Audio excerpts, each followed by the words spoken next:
Hello everyone, welcome to my channel Mohit sir's lecture. बच्चों, आज मैं आपके लिए क्लास 10 से जो आपका पहला चैप्टर है रियल नंबर्स, उसके ऊपर एक इंपॉर्टेंट क्वेश्चन लेके आया हूँ जो अक्सर एग्जाम्स में आता रहता है। ठीक है, 2 मार्क्स में।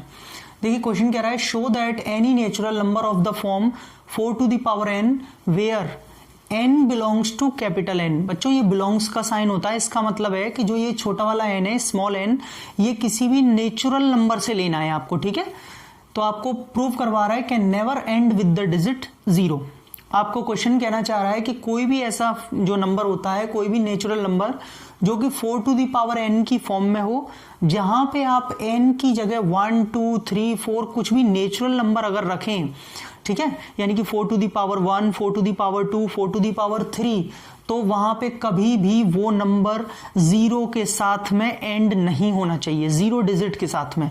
उसका कहने का मतलब है कि जैसे कभी भी 40, 400 या 500 या 50 या आपका 600, ऐसी कोई चीज नहीं आनी चाहिए, ऐसा कोई नंबर नहीं बनना चाहिए कि पीछे 0 आ रहा हो। आप समझ पा रहे हैं? Can never and with the digit 0 का मतलब पीछे 0 नहीं आना चाहिए। ठीक है, ये आपको शो करना है। तो स्टार्ट करें। अगर स्टूडेंट्स आपको वीडियो अच्छी लगे तो प्लीज लाइक कर दीजिएगा।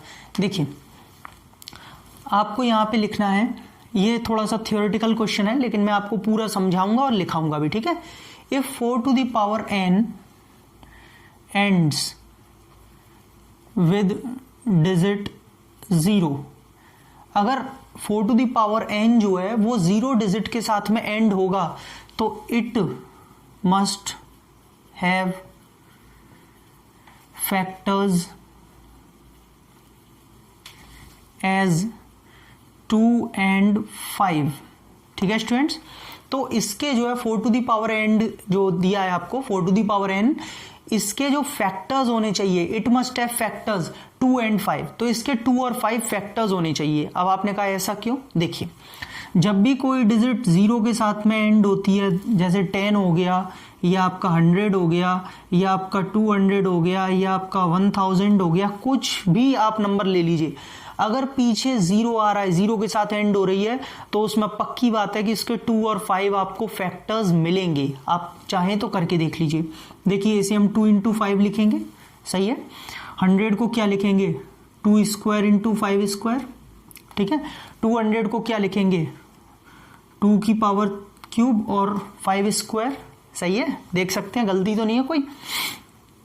इसको क्या लिखेंगे? 2 की पावर 3 और 5 की पावर 3। ठीक है, कहने का मतलब जिनके पीछे डिजिट एंड होती है 0 के साथ में, उनमें हमें 2 और 5 फैक्टर्स के फॉर्म में मिलते हैं। ठीक है, लेकिन क्या हमें 4 to the power n में जो है यहां पे 2 और 5 दोनों फैक्टर्स मिलेंगे? नो, बट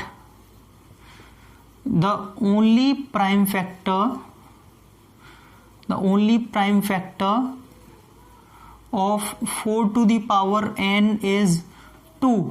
लेकिन 4 to the power n जो है उसका तो जो सिर्फ और सिर्फ एक ही प्राइम फैक्टर मिलेगा आपको, वो है 2। कैसे भैया? 4 की पावर n है, आप इसे लिखना भी चाहें तो आप इसे 2 to the power 2 और उसका होल n लिख सकते हैं। 4 को आप 2 to the power 2, अगर आप और भी ज्यादा लिखेंगे तो 2 to the power 2n।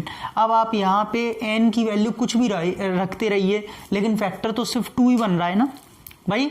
4 को अगर हम तोड़ते हैं तो 2 into 2, तो फैक्टर तो सिर्फ 2 ही बन रहा है, यानी कि इस 4 की पावर n का सिर्फ और सिर्फ एक ही फैक्टर है, वो है 2, यानी कि 5 तो नहीं है जो हमें चाहिए था। Also we know that from the fundamental theorem of arithmetic, each number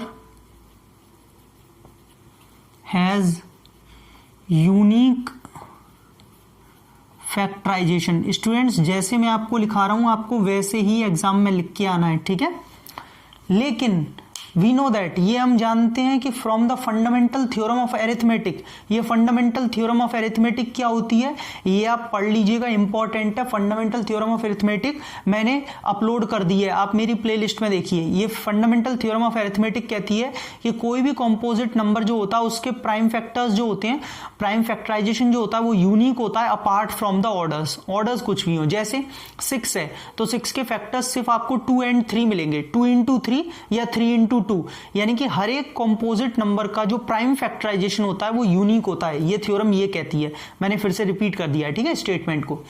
each number has unique factorization, ये थ्योरम ये कहती है कि हर एक नंबर का यूनिक फैक्टराइजेशन होता है।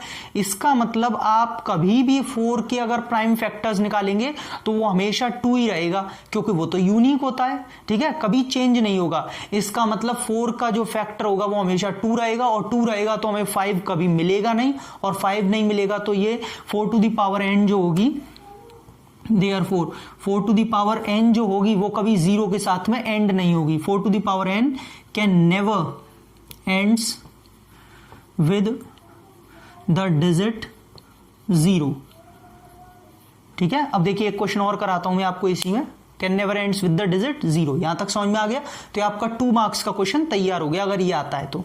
अब पूरा आप जब देखेंगे कि तो किताब में आपको 2 ही क्वेश्चंस मिलेंगे, इन दोनों में से कोई ना कोई एक क्वेश्चन आता है। यहां पे बस चेंज क्या करेगा, 4 की जगह वो आपको 6 कर देगा।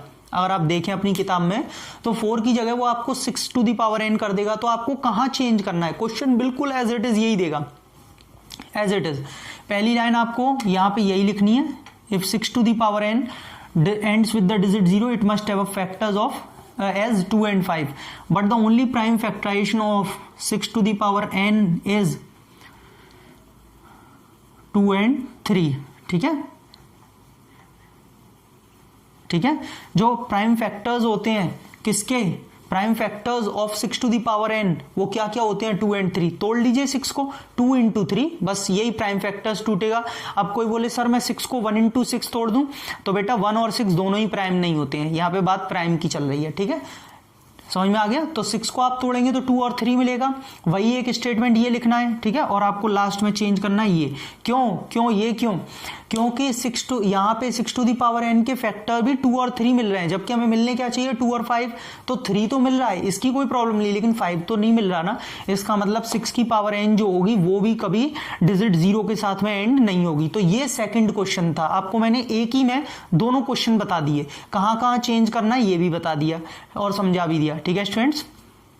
तो आई होप आपको ये क्वेश्चन समझ में आ गया होगा। क्लास 10 से बहुत इंपॉर्टेंट क्वेश्चन है स्टूडेंट्स। अगर आपको मेरी वीडियो अच्छी लगी तो प्लीज़ मेरी वीडियो को लाइक कीजिए, मेरे चैनल को सब्सक्राइब और बेल आइकन को हिट कर लीजिए, और मेरे डिस्क्रिप्शन में देख लीजिएगा, मैं अपने पेजेस का लिंक दे दूंगा, और मैं आपके लिए और भी वीडियोस बहुत जल्दी लाता रहूँगा। Thank you so much.